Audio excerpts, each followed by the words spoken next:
Media మిత్రులకు అందరికీ నమస్కారం. ఈనాటి ప్రెస్ కాన్ఫరెన్స్లో పాల్గొన్నటువంటి వారిని ఒక్కసారి పరిచయం నేను ప్రయత్నం చేస్తాను. గురుప్రకాష్ గారు, గురుప్రకాష్ పాశ్వాన్ గారు, భారతీయ జనతా పార్టీ జాతీయ అధికార ప్రతినిధి. అదేవిధంగా వారి పక్కన కూర్చున్న వారు మీకు సుపరిచితులే. ప్రకాష్ రెడ్డి గారు, రాష్ట్ర కార్యదర్శి.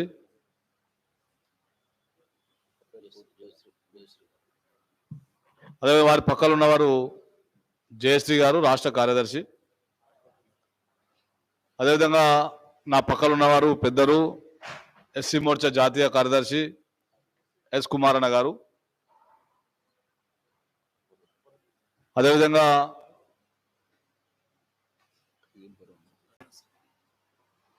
రచనశ్రీ గారు, కార్పొరేటరు. ఎస్సీ మోర్చా జాతీయ రాష్ట్ర ప్రధాన కార్యదర్శి కాంతి కిరణ్ గారు. నా పక్కన ఉన్న వాళ్ళు ఎస్సీ మోర్చా రాష్ట్ర ఉపాధ్యక్షులు అంబేద్కర్ గారు.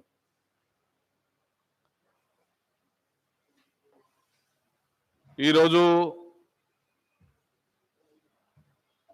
వాని పేరు చెప్పాలంటే నాకు సిగ్గు అవుతుంది. ఊకే అమ్మ చెప్పి చెప్పి మాకు ఇబ్బంది అనిపిస్తా ఉన్నది. బల్కా సుమన్ ఈరోజు యూనివర్సిటీల గురించి, భారతీయ జనతా పార్టీ మా రాష్ట్ర అధ్యక్షులు బండి సంజయ్ కుమార్ గారు చేస్తున్నటువంటి ప్రజా సంగ్రామ యాత్ర గురించి అనేక విషయాలు మళ్ళీ ఏదో ప్రెస్ మీట్ పెట్టి మాట్లాడినటువంటి సందర్భం మేము చూసినాం. పొద్దుగాల మేము పాదయాత్ర నుంచి హైదరాబాద్ వస్తున్న సందర్భంగా ఓ పెద్ద మనిషి అంటా ఉన్నాడు, తెలంగాణ రాష్ట్రంలో జోకరు ఎవరని కొడితే బల్కా సుమన్ పేరు వస్తుందంట. తెలంగాణ జోకరు ఎవడని చెప్తే బల్కా సుమన్ పేరు వస్తున్నది. బల్కా సుమన్ ఉస్మాన్ యూనివర్సిటీలో చేసేటటువంటి చేతలు ఏవైతున్నాయో ఉస్మాన్ యూనివర్సిటీలో చదువుకున్నటువంటి విద్యార్థులకు ఈ రోజు వరకు తెలుసు. ఆయన అంటా ఉన్నాడు, ప్రజా సంగ్రామ యాత్రలో ప్రజలు లేరు, ఎవరు లేరు, అది ప్రజా సంగ్రామ యాత్ర కాదు. మీరేమన్నా దయతలిచి డ్రోన్ కెమెరా ద్వారా అటు 2 కిలోమీటర్లు ఇటు 2 కిలోమీటర్లు డ్రోన్ కెమెరాలు పెట్టి నాకు ఏమైనా వీడియోలు ఉంటే పంపిరు అని చెప్పేసి మాట్లాడుతూ ఉన్నాడు బల్కా సుమన్ గారు. బల్కా సుమన్, రాత్ర నువ్వు నారాయణపేట వచ్చే ఉంటివి, లేకుంటే ఇక్కడ ఉన్నటువంటి నీ బలగం ఉంటుంది కదా, తింతోడు అంతోడు ఓడో ఎమ్మెల్యే గాడో లేకుంటే ఎంపీపో జడ్పీటీసీ ఓడో ఉంటాడు కదా, నీ పార్టీ అంటే నీ పార్టీ కాబట్టి నీకు అనుకూలంగానే చెప్తుండొచ్చు. ఆడ డిపార్ట్మెంట్, పోలీస్ డిపార్ట్మెంట్ అయితే దాదాపు 16 రోజుల నుంచి నడుస్తూ ఉన్నది కదా ఉమ్మడి మహబూబ్నగర్లో. ప్రజా సంగ్రామ యాత్రలో బండి సంజయ్ కుమార్ గారు ఎంబడి ఎంతమంది ఉన్నారు, 8,000 మంది ఉన్నారు, రాత్ర జరిగినటువంటి నారాయణపేట బహిరంగ సభలో 8,000 మంది ఉన్నారు అని చెప్పేసి ఆ ఆత్మసాక్షి అక్కడ ఉన్నటువంటి పోలీసు వాళ్ళను అడిగే ప్రయత్నం చేయి బల్కా సుమన్. కానీ నువ్వు మాట్లాడుతున్నటువంటి తీరు ఏదైతుందో, నువ్వు మాట్లాడుతున్నటువంటి భాష ఏదైతుందో, ఈరోజు దళిత సమాజం అంతా సిగ్గు దంచుకునే తీరుగా నీ భాష వ్యవహారికం కనిపిస్తా ఉన్నది. నువ్వు మాట్లాడుతున్నటువంటి భాషకు మళ్ళీ మీద భాష మాట్లాడదాం అనిపిస్తే మా ఇజ్జత్ ఏడబోతుందో మా సిగ్గు ఏడబోతుందో అనే తీరుగా నీ భాష కనిపిస్తా ఉన్నది.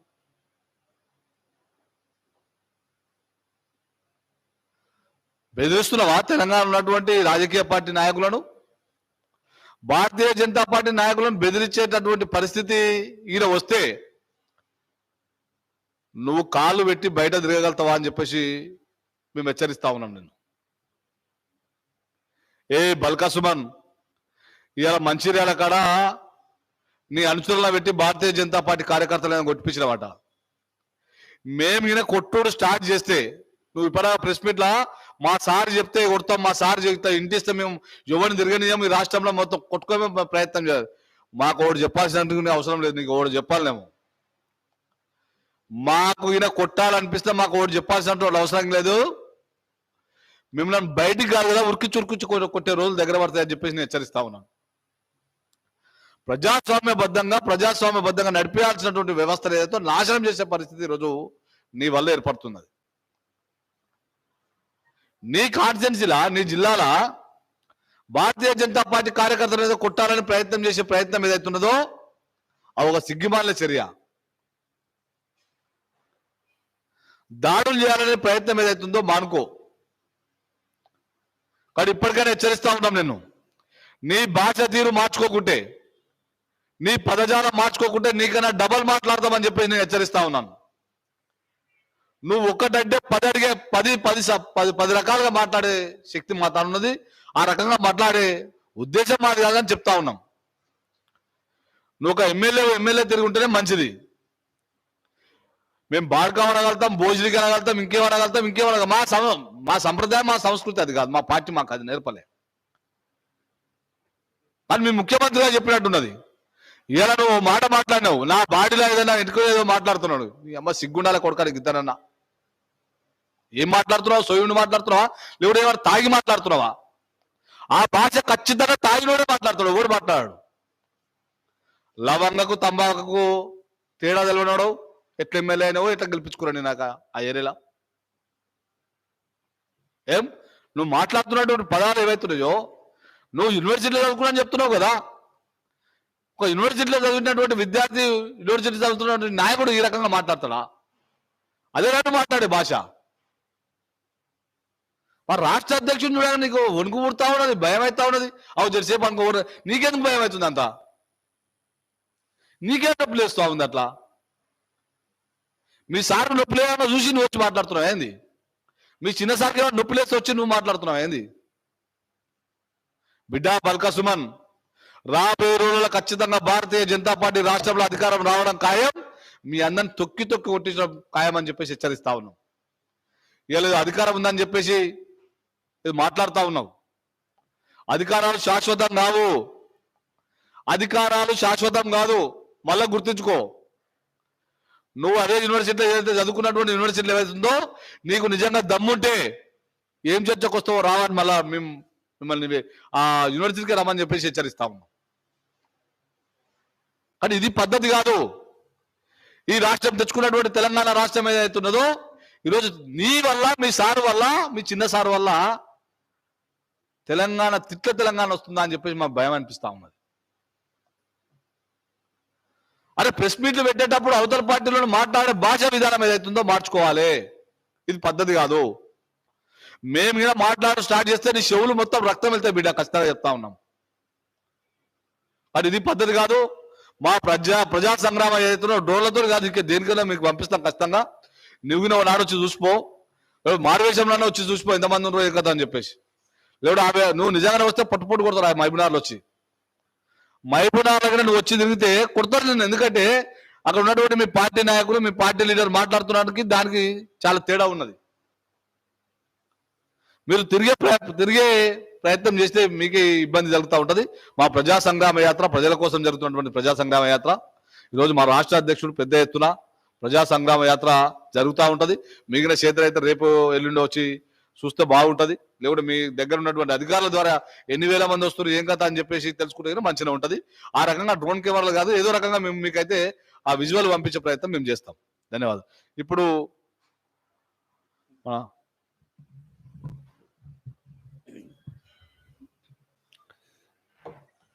మిత్రులు నమస్కారం.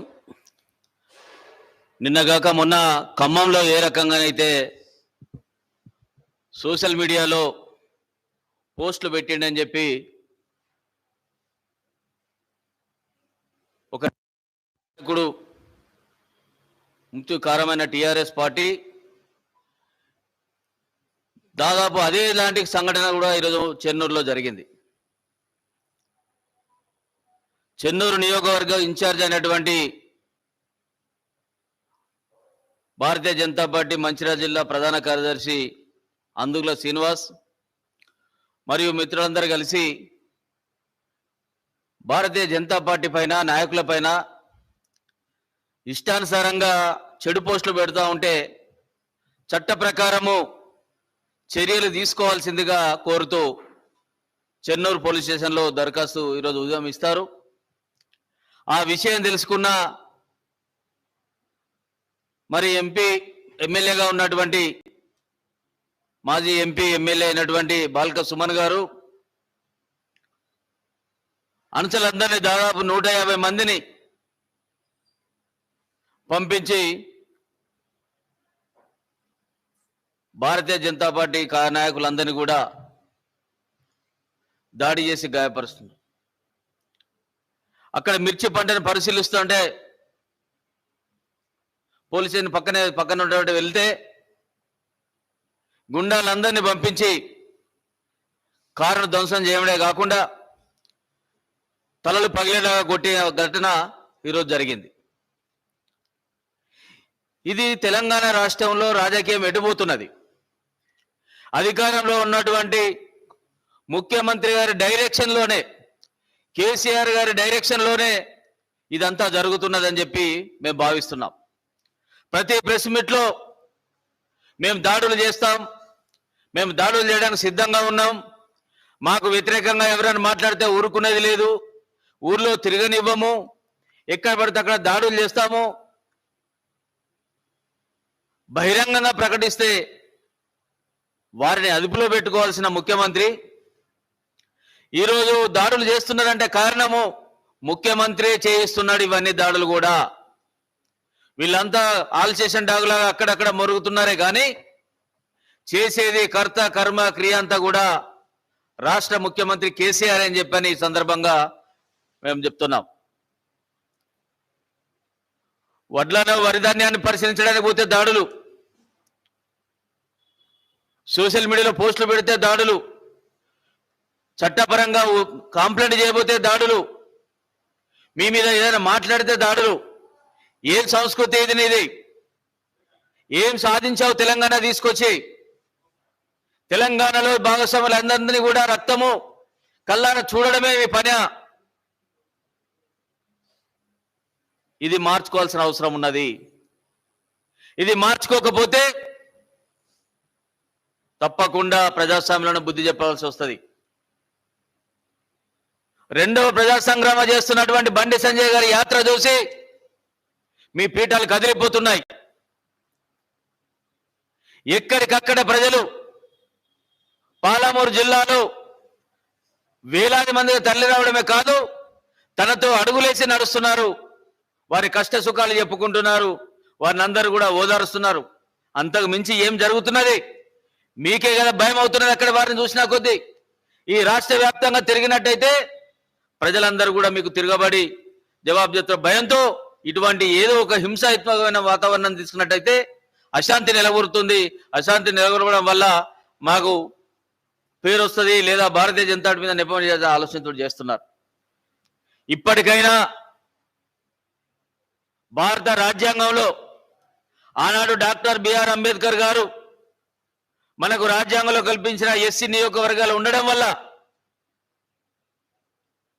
మనమంతా పోటీ చేస్తున్నాము, గెలుస్తున్నాం. గెలిచిన బాల్క సుమన్ లాంటి వాళ్ళు, గెలిచిన ఇతర పెద్ద నాయకులంతా కూడా దళితుల మీదనే దాడులు చేస్తూ, దళిత నాయకుల మీదనే దాడులు చేస్తూ, దళితుల మీదనే తిడుతూ, బహుజనులను తిడుతూ మీ యొక్క పబ్బం గడుపుకుంటున్నారు. ఇందుకైనా రాజ్యాంగంలో పొందుపరిచేది. నువ్వు ఏం చేస్తున్నావు నీ చెన్నూరులో? అది మొదలు చూసుకోండి. మొదలు మీ యొక్క నియోజకవర్గాన్ని డెవలప్ చేయండి, మీకు సంబంధించిన పార్టీని విస్తరించుకోండి. కానీ అది పక్కన పెట్టి ప్రశ్నించిన వాళ్ళందరూ కూడా దాడులు చేద్దామంటే మరి మీకు అది ప్రతి దాడులు ఎలా ఉంటాయో మీకు బహుశా రుచి తెలిసినట్టు లేదు. అది చేస్తే మాత్రం చాలా ఇబ్బందిగా ఉంటుందని చెప్పి ఈ సందర్భంగా హెచ్చరిక చేస్తున్నాను. దళితుల మీద దళిత దాడులు చేయడం కాదు. నీకు దమ్ముంటే తెలంగాణ అప్పుడు ఏమి హామీలు ఇచ్చిండ్రో అవి ఎందుకు అమలు చేయడం లేదని చెప్పని కేసీఆర్ మీద దాడి చేయండి. రాజ్యాంగాన్ని మారుస్తా అన్న కేసీఆర్ గారిని మాట్లాడండి. ఎక్కడికక్కడ దళిత నిధులను పక్కదారి మళ్లించి పబ్బం గడుపుకున్న కేసీఆర్ను ప్రశ్నించండి. అది సాధ కాదు. ఏదో అనగానే బటన్ నొక్కగానే ఇక్కడ మొదలైనట్టు బండి సంజయ్ గారి యాత్ర చూసి, వారికి వస్తున్న ఆదరణ చూసి, భారతీయ జనతా పార్టీ పెరుగుతున్న క్రమం చూసి తట్టుకోలేక ఆత్మన్యూన్యత భావంతో, ఇంటాలరెన్స్ తో మీరు మాట్లాడుతున్న విషయాన్ని ఇప్పటికైనా సరి చేసుకోవాల్సిన బాధ్యత కేసీఆర్ గారి మీద ఉన్నదని చెప్పి సందర్భంగా మేము భారతీయ జనతా పార్టీగా హెచ్చరిక చేస్తున్నాము. లేనట్టయితే మీరు అనుకుంటున్నారు మీకే గొంతున్నది, మీకే తెలివి ఉన్నదని. కాదు, ఆ గొంతులు అవి కూడా మేము కూడా తెలంగాణ బిడ్డలమే, మేము పౌరుషగలమే, మేము భారతీయ జనతా పార్టీలో శిక్షణ తీసుకున్న వాళ్ళమే. తప్పకుండా మీకు ఎదురుదిరగా తప్పదని చెప్పి ఈ సందర్భంగా మేము హెచ్చరిక చేస్తున్నాం. ప్రజాస్వామ్య వ్యవస్థలో ఎన్నడూ కూడా వీటికి చోటు లేదు, దాడులు ప్రతిరోజు చోటు లేదు. కానీ గత చరిత్ర చూసినట్టయితే ఎక్కడైనా కూడా మీది ఇదే చరిత్ర, రక్తపు చరిత్ర నడిపిస్తున్నారు. మరో రాయలసీమ లాగా అప్పుడు మేము చూసామో లేదో కానీ ఇప్పుడు గమనిస్తున్నాము. కానీ అక్కడ ఏం జరిగిందో ఇక్కడ కూడా అదే జరుగుతుంది కేసీఆర్ గారు అని ఈ సందర్భంగా హెచ్చరిక చేస్తున్నారు.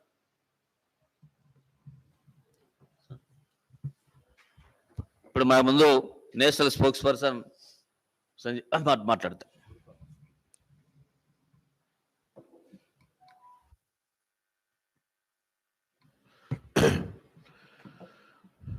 मंच पे उपस्थित एससी मोर्चा के प्रदेश अध्यक्ष श्री कोपू भाषा जी, श्री एस कुमार जी, श्री प्रकाश रेड्डी जी और मैडम जयश्री जी, साथियों, आप सभी का आज की प्रेस वार्ता में स्वागत है।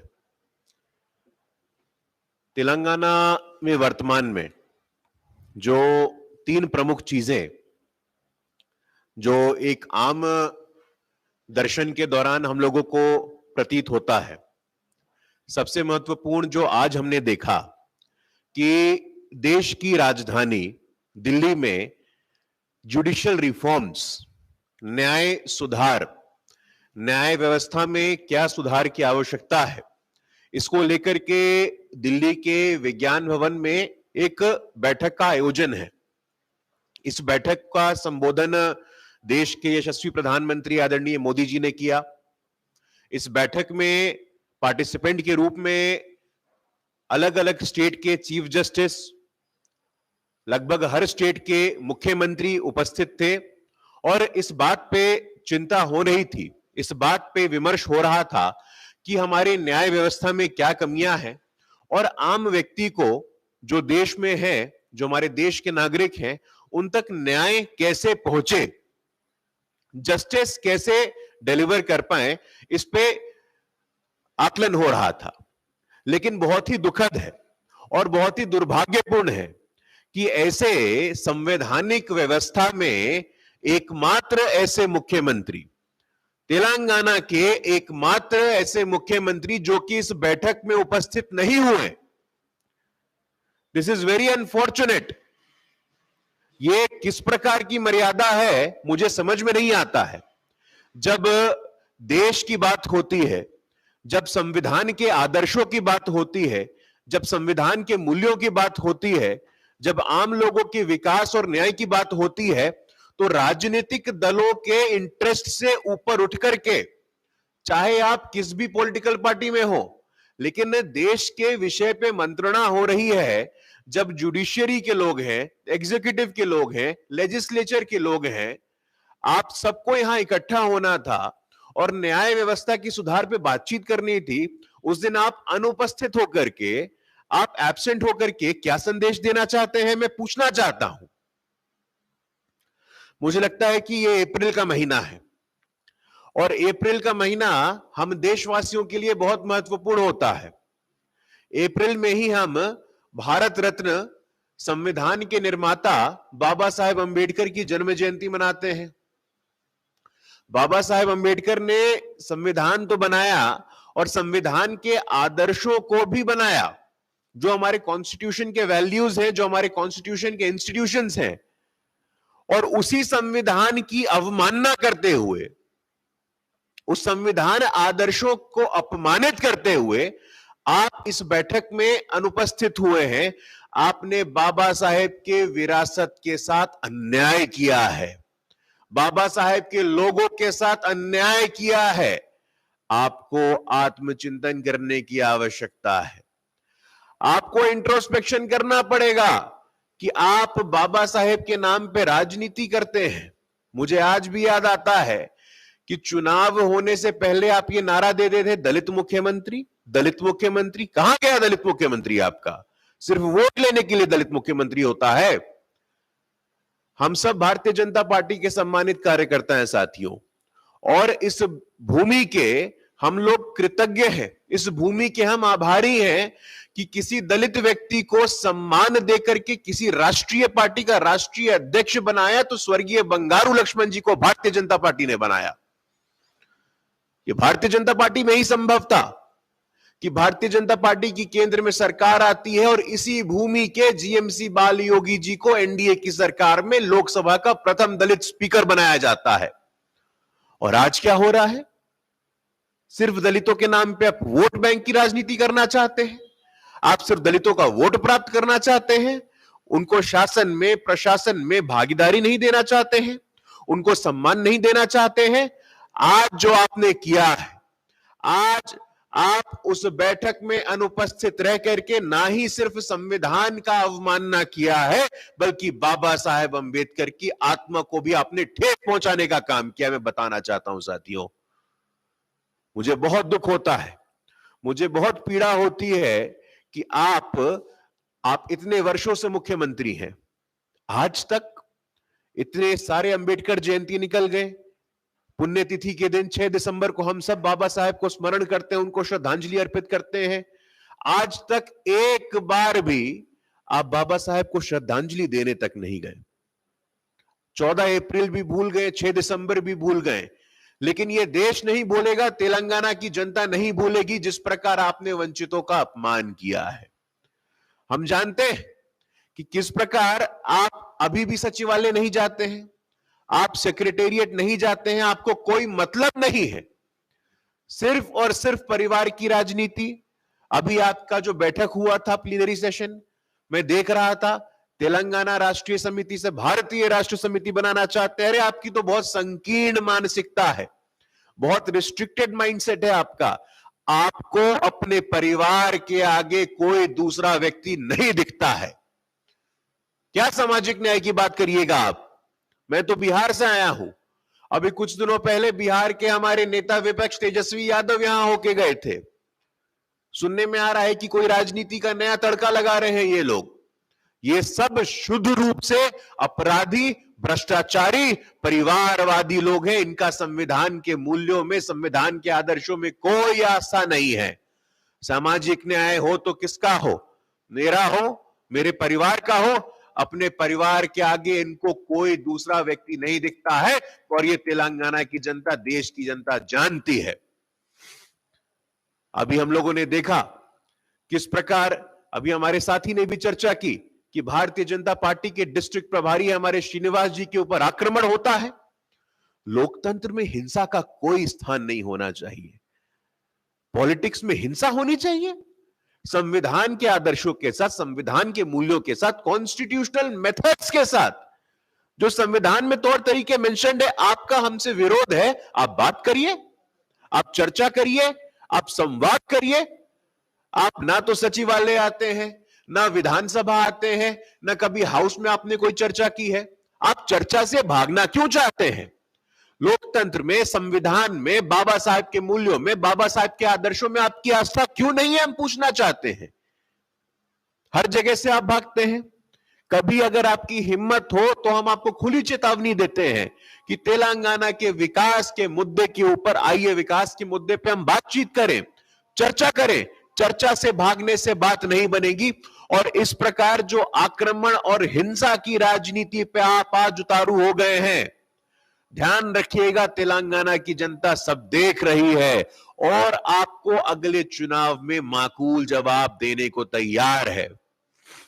सिर्फ और सिर्फ लोगों को बांटने की राजनीति हम लोगों ने लगातार देखा, और इसी के मद्देनजर हमारे पार्टी के प्रदेश अध्यक्ष बंदी संजय कुमार जी, वो पूरे प्रदेश के यात्रा पे निकले हैं और लगातार मोदी जी के सरकार में जो काम हुए, जो कार्यकाल में विकास के काम हुए, उसका संदेश देने के साथ साथ तेलंगाना की जो निरंकुश सरकार है, उस निरंकुश सरकार की विफलताओं से भी लोगों को संवाद स्थापित करके बता रहे हैं। जब हमारे अध्यक्ष जी चावल के किसानों से मिलने जाते हैं, जब हमारे पार्टी के पदाधिकारी मिर्ची के किसानों से मिलने जाते हैं, जब हमारे पार्टी के नेता मजदूर, किसान, गरीब, वंचितों से मिलने जाते हैं तो आप आक्रमण करवाते हैं। मैं पूछना चाहता हूं आपसे, आपको डर लगता है क्या? आपकी तो संविधान और संवाद में कोई आस्था नहीं है, लेकिन हम लोग संविधान में भी और संवाद में आस्था रखने वाले लोग हैं। हमारे पार्टी के प्रदेश के यशस्वी अध्यक्ष श्री संजय कुमार जी खुद लोगों तक पहुंच रहे हैं और लोगों तक जाकर के उनकी पीड़ा को सुन रहे हैं, उनके दर्द को समझ रहे हैं। वो जान रहे हैं कि जो हमारे वीवर्स हैं, जो हमारे किसान हैं, जो हमारे मजदूर हैं, जो हमारी माताएं हैं, जो हमारी बहनें हैं, उनको दिक्कतें क्या आ रही हैं, किन किन समस्याओं का सामना करना पड़ रहा है। अगर जब तक आप लोकतंत्र में सुनेंगे नहीं तो आप काम क्या करेंगे?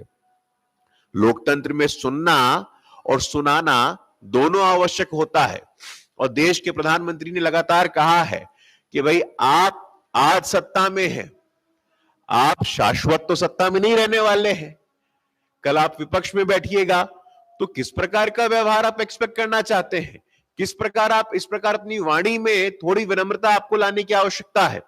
नहीं तो तेलंगाना की जनता के सामने आप एक्सपोज हो चुके हैं। जिस प्रकार धर्म के नाम पे, जाति के नाम पे, महापुरुषों के नाम पे, महानायकों के नाम पे आपने तेलंगाना के लोगों को ठगने का काम किया है, वो सब हमने देखा है, हमारे नेतृत्व ने देखा है। लेकिन अब बस और नहीं, अब बहुत हो गया, अब पर्याप्त हो गया। हम लोग जनता के बीच जाने वाले लोग हैं, हम जनता के बीच रहने वाले लोग हैं। जो जनता की पीड़ा है वो हमारी पीड़ा है। देश में कोई भी हो, गरीब, दलित, शोषित, पीड़ित, वंचित, उनकी आवाजों को हम उठाते रहेंगे। आपको हिंसा करना है, आपको आक्रमण करना है तो आप करिए। अगर आपको लगता है कि आप हमारे आवाज को दबा देंगे तो आप गलतफहमी में हैं। आप इस गलतफहमी में मत रहिए केसीआर गारू, यह आपके लिए ठीक नहीं होगा, क्योंकि तेलंगाना की जनता के साथ देश की जनता भी आपको देख रही है। साथियों, बहुत ही दुख के साथ आज हम ये आपको कह रहे हैं, क्योंकि आज से पहले ऐसा नहीं हुआ था। आज से पहले कभी भी जब इस प्रकार की बैठक होती थी तो हर मुख्यमंत्री, मैं देख रहा था अभी, हजारों हमारे मतांतर हो सकते हैं, डिफरेंस ऑफ ओपिनियन हो सकते हैं, लेकिन कांग्रेस के मुख्यमंत्री भी आज की बैठक में उपस्थित थे, दिल्ली के मुख्यमंत्री भी आज की बैठक में उपस्थित थे। जहां देश की बात होती है, समाज के हित की बात होती है, तो आपको अपने पॉलिटिकल पार्टी के एफिलिएशन से ऊपर उठना पड़ता है। लेकिन केसीआर गारू आप नहीं उठ सकते हैं, क्योंकि आपके ऐसे संस्कार नहीं है, आप इस संस्कृति से नहीं आते हैं। जिस प्रकार की भाषा का आप उपयोग करते हैं, ये क्या होता है? कोई संवैधानिक पद पे बैठा हुआ व्यक्ति है, आप किस नाम से उनको संबोधित करना चाहते हैं? यह आपके संस्कार दिखाता है, यह आपकी संस्कृति का परिचायक है कि आप भाईचारे में भरोसा नहीं रखते हैं। आप किस प्रकार ये जो पॉलिटिक्स ऑफ वेंडेटा है उसको आगे बढ़ाना चाहते हैं। लेकिन हम आज आपको ये स्पष्ट कर देना चाहते हैं कि आप जो भी सपना देख रहे हैं वो आपका सपना कभी पूरा नहीं होने वाला है, क्योंकि आप परिवार के आगे देखने में असमर्थ हैं। You are not capable to look beyond your family. You cannot take care of the people of Telangana. So stop daydreaming. आज भी आपके पास मौका है। अगर आप आत्ममंथन करिएगा, इंट्रोस्पेक्शन करिएगा, कोर्स करेक्शन करिएगा तो संभावना है, नहीं तो तेलंगाना की जनता समझदार है और तेलंगाना की जनता के विवेक पर हमें पूरा भरोसा है। हमें पूरा भरोसा है कि आने वाले चुनाव में तेलंगाना की जनता जनादेश के माध्यम से अपना आशीर्वाद भारतीय जनता पार्टी को देगी। और किस प्रकार डबल इंजन सरकार के माध्यम से जहां पूरे देश में काम हो रहा है, पूरे देश में हमने देखा है पिछले 2 सालों में एक बहुत भयानक विपदा आई थी, एक बहुत भयानक संकट आया था। यदि देशवासियों के लिए 2 करोड़ वैक्सीन डोजेस नहीं हुए होते, दोनों डोज पूरा नहीं किया होता, तो आज कैसी स्थिति होती हम कल्पना कर सकते हैं। सबके सब 135 करोड़ देशवासियों के लिए हम लोगों ने यह सुनिश्चित किया कि सबको वैक्सीन से सुरक्षा का कवच दिया जाए। लेकिन उसके बावजूद इस प्रकार की नकारात्मक राजनीति करके आप क्या सिद्ध करना चाहते हैं? साथियों, आपके माध्यम से हम ये बताना चाहते हैं तेलंगाना की वर्तमान निरंकुश सरकार को, आप यदि आज नहीं सुधरे, आपने अपने तौर तरीके नहीं बदले, तो तेलंगाना की जनता आपको भविष्य में कभी भी माफ नहीं करने वाली है। आप आज सिर्फ तेलंगाना नहीं, पूरे देश के लोगों के सामने एक्सपोज हो गए हैं।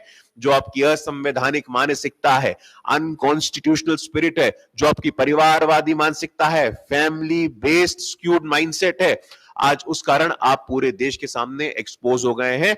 आज भी मौका है, आप सुधर जाइए, नहीं तो आने वाले चुनाव में आपको बाहर का रास्ता तेलंगाना की जनता दिखाएगी। बहुत बहुत धन्यवाद साथियों।